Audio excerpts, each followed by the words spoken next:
En la primera parte del libro de Job observamos las características que presentan los tres amigos de Job, Elifaz, Bildad y Zofar, quienes se acercan a Job para consolarle tras la trágica situación que estaba atravesando. Los recalcamos en este video porque todos estos personajes van a tener una gran relevancia y participación en lo que resta del libro. Si aún no has visto la primera parte del estudio del libro de Job, te dejamos el link en la descripción para que lo veas.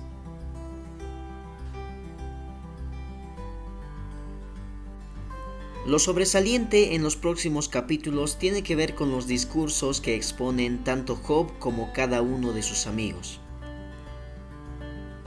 Todo comienza en el capítulo 3 cuando Job expresa desde lo más profundo de su corazón su dolor, angustia y sufrimiento por todo lo que estaba pasando en ese momento, ya que no solo había perdido sus bienes materiales, sino que todos sus hijos habían muerto e incluso su salud estaba en muy malas condiciones, por lo cual manifiesta una triple expresión muy llamativa, porque desea no haber nacido, desea haber muerto al nacer y desea morir en ese mismo instante. Ahora bien, desde el capítulo 4 al 31 se desarrollarán tres discursos entre Job y sus amigos. Cada uno de estos discursos presenta cierta particularidad, porque siempre comienza con un diálogo de parte de Elifaz y Job le da sus respectivas respuestas. Posteriormente, Bildad toma la palabra para acusar la actitud de su amigo Job y el personaje doliente replicará tales expresiones. Por último, Zofar dará su opinión acerca de la situación actual y Job le responderá con el mejor argumento posible. Ahora bien, observemos y analicemos cada uno de estos discursos y veamos en qué consisten.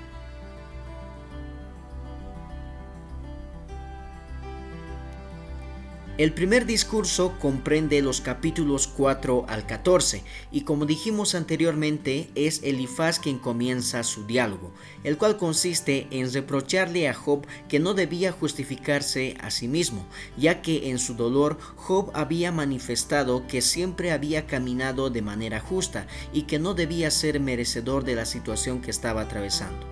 Al mismo tiempo trata de animarle diciéndole que Dios siempre tiene cuidado de los justos y está presente para vendar cada una de sus heridas. Job responde a las expresiones de su amigo con un corazón aún dolido, porque comienza a desesperarse por sufrir tanta aflicción. Siente que sus oraciones no son respondidas por Dios, a tal punto que llega a despreciar y aborrecer su propia vida. A continuación, Bildad entra en acción e incrimina a Job de comportarse como un impío, olvidándose de los caminos de Dios, pero al mismo tiempo les recalca que solamente Dios puede cambiar su situación, que puede bendecirle, trayéndole alegría después de la tristeza. Job responde a estas declaraciones reconociendo de a poco que es verdad que él no puede justificarse ni excusarse delante del Dios Todopoderoso, pero por otra parte alza su voz contra Dios y lo cuestiona por haberle creado para terminar en esa trágica situación. Para terminar este discurso, Zofar actúa de manera más drástica, porque trata a Job de irrespetuoso e ignorante frente a la sabiduría divina. Asimismo, considera que está en pecado, por lo cual debe arrepentirse de sus acciones.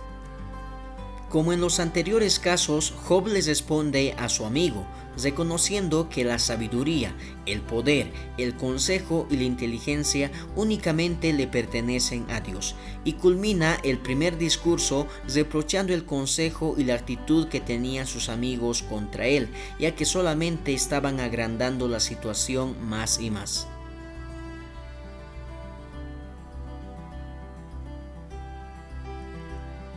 El segundo discurso comprende los capítulos 15 al 21. Elifaz retoma la conversación reprochando cada una de las palabras que salían de la boca de Job, ya que las considera vanas y vacías. Al mismo tiempo lo trata como un hombre impío y le recalca el destino de los tales. Por su parte, Job comienza a mirar a sus amigos con ojos disgustados, ya que rechaza el consuelo que le estaban ofreciendo. Lo único que puede hacer es mirar al cielo y pedir la protección divina. Bildad nuevamente desata sus argumentos al igual que sus dos amigos, ya que también reprende en gran manera la actitud de Job e insiste en recalcarle el futuro que le depara a los impíos y los que actúan como tal. Job poco a poco va sucumbiendo ante el dolor y sobre todo ante la decepción, porque siente que sus amigos lo han traicionado, y eso era evidente en sus declaraciones. Pero no solamente ellos, sino que las personas cercanas a él, sus familiares, también lo habían ignorado. Zofar hace su última aparición aún considerando a Job como un hombre pecador y malo, por lo cual no prosperaría en ninguna manera.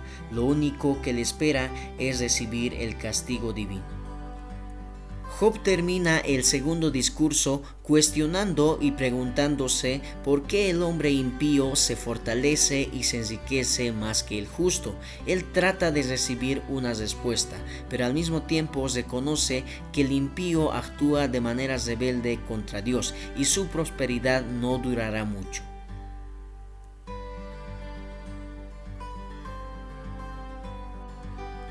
El tercer y último discurso comprende los capítulos 22 al 31.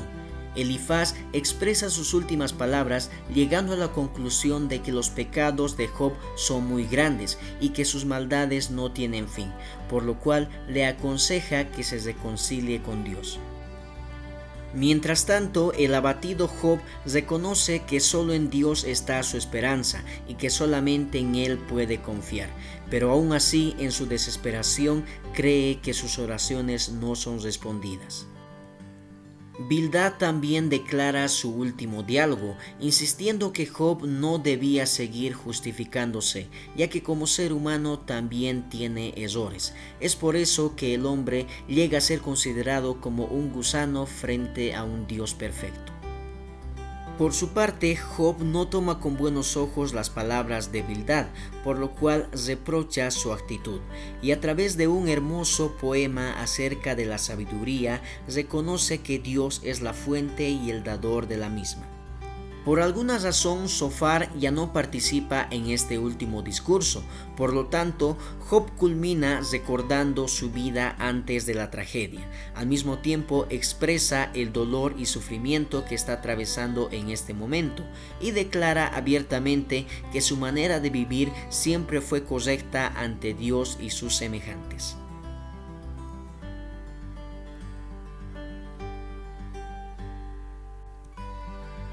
Después de tan grandes discursos entre Job y sus amigos, aparece un nuevo personaje de nombre Eliú, el cual presenta algunas características muy particulares. Se trata de un hombre joven, paciente, respetuoso y sobre todo muy sabio. Este joven estaba sentado junto a los otros escuchando atentamente y en silencio cada uno de los diálogos que expresaban en los diferentes discursos. En este momento toma la palabra y da un total de 5 discursos tanto para Job como para los demás. En el primer discurso, Eliú reconoce que tuvo miedo de dar su opinión, ya que estaba frente a personas más experimentadas que él por los años de vida que tenían, pero aún así declara que está lleno de consejos sabios que pueden ser de ayuda en medio de esta situación. En el segundo discurso, Eliú afirma que es un representante de Dios y que sus declaraciones son guiadas por el poder divino. Al mismo tiempo, les recalca a Job que Dios se manifiesta al hombre las veces que sean necesarias, pero es el ser humano que siempre actúa con ignorancia y necedad.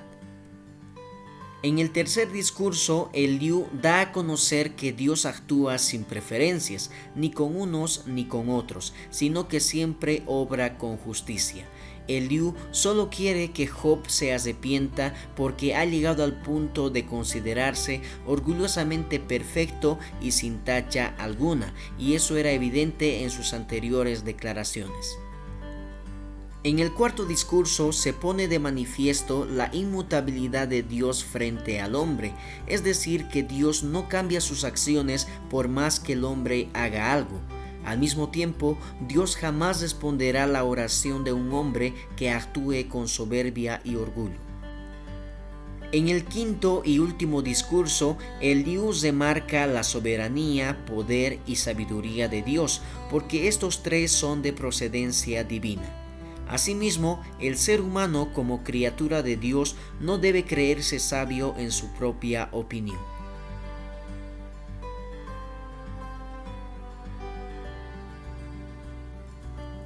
Posterior a todo lo anterior, ahora se efectúan dos discursos de manera personal entre Dios y Job. En el primer discurso, Dios habla de manera sobrenatural desde un torbellino, presentándose como el creador y soberano de todo el universo, de manera que su omnipotencia deshace toda altivez de sabiduría humana, por lo cual le hace notar a Job su ignorancia.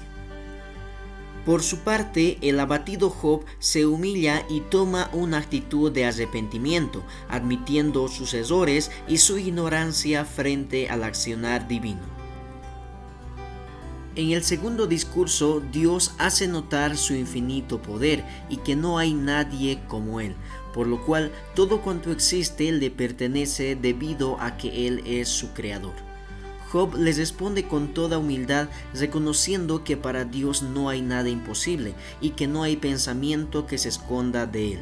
Por último, Job se arrepiente de sus errores por justificarse a sí mismo y retoma la comunión con Dios.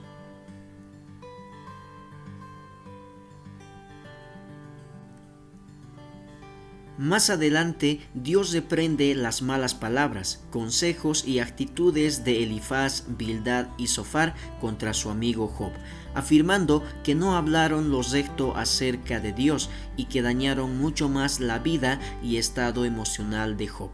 Por lo tanto, Dios manda que Job ofrezca holocausto por sus tres amigos para recibir el perdón divino.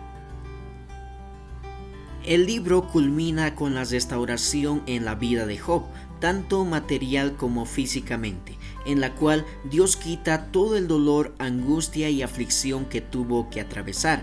Asimismo, Dios bendice los años de su vida, que en total fueron de 140. A continuación, veamos los detalles de la renovación en la vida de Job.